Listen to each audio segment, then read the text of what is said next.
15 বছর তোমরা বলছো খেলা হবে, 15 বছর আমরা খেলার মাঠে ছিলাম। আজকে তোমরা যে আমাদের সাথে খেলতে আসতা, তোমাদের পুলিশ লীগের অস্ত্রের বিনিময়ে আসতা, তোমরা প্রশাসনের অস্ত্রের মাধ্যমে বাহাদুরি করতা। আজকে পুলিশ তোমাদের সাথে নাই, আসো দেখি বাবার বেটা হইলে মাঠে আমরা খেলার জন্য প্রস্তুত। তোমরা খেলবা, আমরাও দেখবো। 24টা ঘন্টা শুইতে দেয় নাই, খাইতে দেয় নাই, একটা রুমের ভিতরে রাখা হয়েছে। সেখানকার মধ্যে কোনো বিছানাপত্র ছিল না। সেই জায়গার ভিতরে 1.5 মাস রিমান্ডের ভিতরে রাত্র দিন 24 ঘন্টা আমাদেরকে গালিগালাজ করতো। আমাকে লক্ষ্য করে বলতো পাকিস্তানি রাজাকার, আমরা দেশটাকে পাকিস্তান বানাতে চাই, আমরা পাকিস্তানের বংশধর। তোমরা যারা দেশের ভালোবাসার স্লোগান দাও, স্বাধীনতার পক্ষ শক্তির স্লোগান দাও, তোমরা স্লোগান দিয়েছ, দেশকে ভালোবাসা দেখাচ্ছ, দেশের সম্পদকে লুণ্ঠন করার জন্য, দেশের সম্পদ লুণ্ঠন করে বাড়ি করার জন্য, দেশের সম্পদ লুণ্ঠন করে সম্পদের পাহাড় করার জন্য। আজকে প্রমাণিত হয়েছে গোটা বাংলাদেশের কোন একজন আলেম 5 টাকা বর্ডার পাস করেছে ইতিহাস নাই। যারা ক্ষমতাকে কুক্ষিগত করে রেখেছিল, আমার বাংলাদেশের সংবিধানের সর্বপ্রথম ছিল এই রাষ্ট্রের মূল ভিত্তি হবে আল্লাহর উপর পূর্ণ আস্থা ও বিশ্বাস। সেটাকে তারা সংসদে বিল পাস করে মুছে দিয়েছিলেন।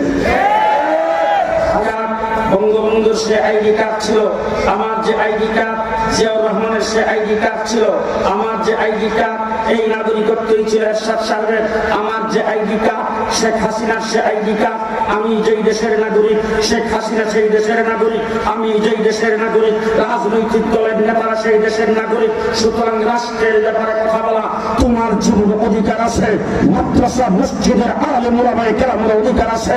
তোমরা রাষ্ট্র সম্পর্কে কথা বলবে, রাজনীতি করবে, আর মসজিদের মিম্বরে বসে খতিব রাজনীতি করতে চাইলে তোমরা তার বাধা দিবে, তার গলা টিপে ধরবে, তার টুটি টিপে ধরবে। আজকে থেকে হবে না।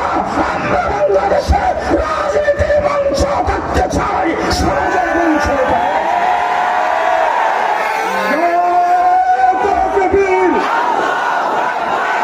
15 বছর এদেশের কোন গ্রামে গঞ্জের কোন মসজিদের ইমামের মেহরাব নিরাপদ ছিল না। গত 15টা বছর কোন মসজিদের খতিবের মিম্বর নিরাপদ ছিল না। গত 15 বছর কোন ওয়াজ মাহফিল, ইসলামী সম্মেলন, কোন ইসলামী মজলিসের মঞ্চ নিরাপদ ছিল না। বাংলাদেশের আলেম ওলামায়ে কেরাম কোরআন হাদিসের আলো, কোরআন হাদিসের বাণী নির্দ্বিধায় বয়ান করতে পারে নাই। মাহফিলগুলোতে যিনি ওয়াজ করতে গিয়েছেন সেই বিজ্ঞ আলেম বুজুর্গ, তারাও আক্রান্ত হয়েছে। অনেকের সামনের থেকে মাইক টান দিয়ে নিয়ে নেওয়া হয়েছে। কাউকে এই স্টেজের মধ্যে কাউকে লাঞ্ছিত হইতে হয়েছে। স্টেজের মধ্যে কাউকে সেখান থেকে হাত দিয়ে ধরে তারপরে অ্যারেস্ট করে নিয়ে গেছে। এরকম অনেক কিছু ঘটেছেন। যারা কথাই বলতেন যে খেলা হবে, গত 15 বছরের ভিতরে 2 বছর জেলে ছিলাম, 1.5 মাস রিমান্ডে ছিলাম। জেলে যাওয়ার আগেও আমরা খেলার মাঠে ছিলাম। জেল থেকে বের হওয়ার পরেও ওর গলার আওয়াজ একটু কমে নাই। জেলের আগে যেরকম কথা বলেছি, জেল থেকে আসার পরে এরকম কথা বলেছি। 15 বছর তোমরা বলছো খেলা হবে, 15 বছর আমরা খেলার মাঠে ছিলাম। আজকে তোমরা যে আমাদের সাথে খেলতে আসতা, তোমাদের পুলিশ লীগের অস্ত্রের বিনিময়ে আসতা, তোমরা প্রশাসনের অস্ত্রের মাধ্যমে বাহাদুরি করতা। আজকে পুলিশ তোমাদের সাথে নাই, আসো দেখি বাবার বেটা হইলে মাঠে আমরা খেলার জন্য প্রস্তুত। তোমরা খেলবা, আমরাও দেখবো।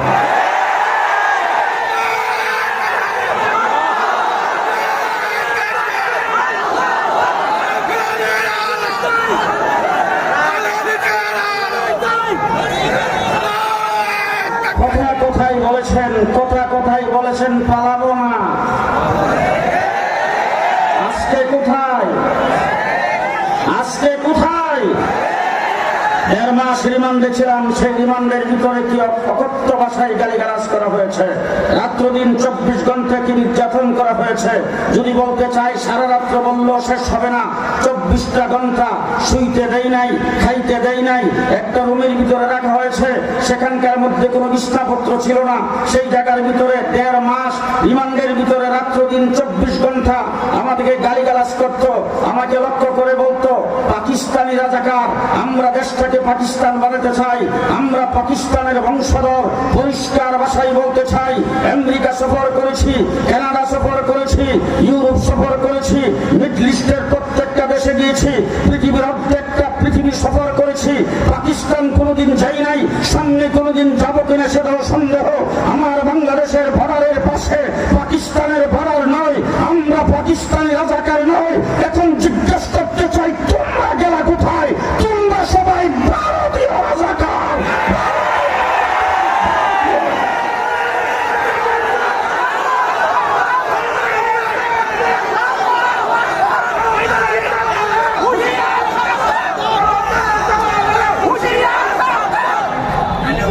পরিষ্কার ভাষায় বলছি, ভারতীয় রাজাকারদের জন্য আমাদের দেশ নিরাপদ নয়। আমরা শঙ্কিত ভারতীয় রাজাকারদের জন্য। আমার দেশ স্বাধীনতা হুমকির সম্মুখীন ভারতীয় রাজাকারদের জন্য। আলেম ওলামা একরাম পাকিস্তানি রাজাকার নয়। পরিষ্কার ভাষায় বলছি, ভারত হোক, পাকিস্তান হোক, পরাজিত শক্তি পাকিস্তান হোক, পৃথিবীর কোন পরাশক্তি হোক, বাংলাদেশের স্বাধীনতার উপর যদি আঘাত করে, তোমরা কিন্তু পড়ার পাশ হয়ে যাবে। আমরা মাঠে লড়াই করতে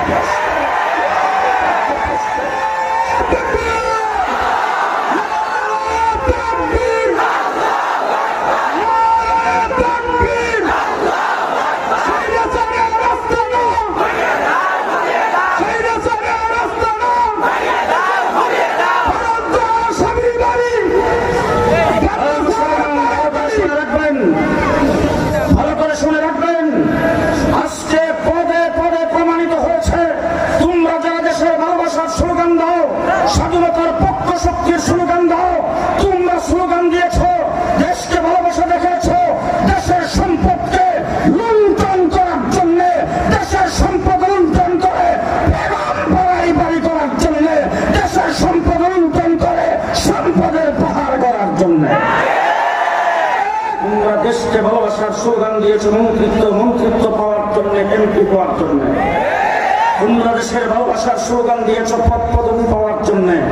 একমাত্র এই দেশের আলেম ওলামায়ে কেরাম, কওমি দেওবন্দি ওলামায়ে কেরাম দেশের ভালোবাসার স্লোগান দেয়, আমরা দেশকে ভালোবাসি পদ পাওয়ার জন্য নয়, আমরা দেশকে ভালোবাসি দেশের সম্পদ আহরণ করার জন্য নয়, আমরা দেশকে ভালোবাসি দেশের সম্পদ লুণ্ঠন করার জন্য নয়। আজকে প্রমাণিত হয়েছে, গোটা বাংলাদেশের কোন একজন আলেম 5 টাকা বর্ডার পাস করেছে ইতিহাস নাই। কোন একজন আলেম বেগম পাড়ায় বাড়ি করেছেন? কোন একজন আলেমের বালিশের ফুলের ভিতরে কোনো টাকা পাওয়া গেছে? কোন একজন আলেম উন্নয়নের নামে রডের বদৌলতে বাস দিছে? জি, তোমরা উন্নয়নের নামে রডের বদৌলতে বাস দিয়েছ। তোমরা বড় বড় প্রকল্প হাতে নিয়েছ, এক একটা প্রকল্পের ভিতর থেকে বের হয়ে আসছে কি মেগা চুরি করেছ আর কি মেগা উৎপাত করেছ। তোমরা দেশকে ভালোবাসিত লুটপাট করার জন্য, আত্মসাৎ করার জন্য, দেশের সম্পদকে লুণ্ঠন করার জন্য। আমরা দেশকে ভালোবাসি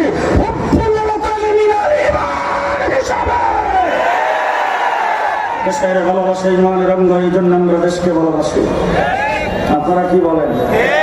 আপনারা কি বলেন? সামনে যদি বাংলাদেশের দিকে চোখ তুলতে তাকায়, বাংলাদেশের স্বাধীনতার উপর যদি কোনো ব্যক্তি আক্রমণ করতে আসে, আমরা যে ইসলামকে জীবন রক্ষা করব, দেশের স্বাধীনতা রক্ষা করব। কারণ আমরা মনে করি ইসলাম থাকলে স্বাধীনতা থাকবে, স্বাধীনতা থাকলে ইসলাম থাকবে। ইসলাম এবং স্বাধীনতা এক এবং অভিন্ন। আজকে উলামা পরিষদ গঠিত হয়েছে, দেশটা স্বাধীন হওয়ার কারণে ইসলামী সম্মেলন হচ্ছে, দেশটা স্বাধীন হওয়ার কারণে টঙ্গীর বিশ্ব ইজতেমা হয়, দেশ স্বাধীন হওয়ার কারণে কাকরাইল মসজিদ আছে, দেশ স্বাধীন হওয়ার কারণে অসংখ্য গণিত মাদ্রাসা, দেশ স্বাধীন হওয়ার কারণে টুপি দাড়িওয়ালা, দেশ স্বাধীন হওয়ার কারণে স্বাধীনতা থাকলে ইসলাম থাকবে, ইসলাম থাকলে স্বাধীনতা থাকবে। স্বাধীনতার জন্য প্রথম রক্ত আমরা দিয়েছি, শেষ রক্ত আমরা দিয়েছি। সুতরাং আমরা ইসলামের জীবন পক্ষে, স্বাধীনতার পক্ষে। সামনে যদি বাংলাদেশের স্বাধীনতার উপর কোনো দিক থেকে আক্রমণ আসে, সর্বপ্রথম যে গ্রুপ মাঠে নেমে স্বাধীনতা বিরোধীর মোকাবেলা করবে, সেই গ্রুপের নাম হলো উলামায়ে দেওবন্দ, উলামায়ে কওমিয়ার জামাত। আমরা সকলেই প্রস্তুত আছি তো ইনশাআল্লাহ? প্রস্তুত আছি তো ইনশাআল্লাহ? কবুল মঞ্জুর করুক। সকলে বলেন আমিন, সকলে বলেন আমিন।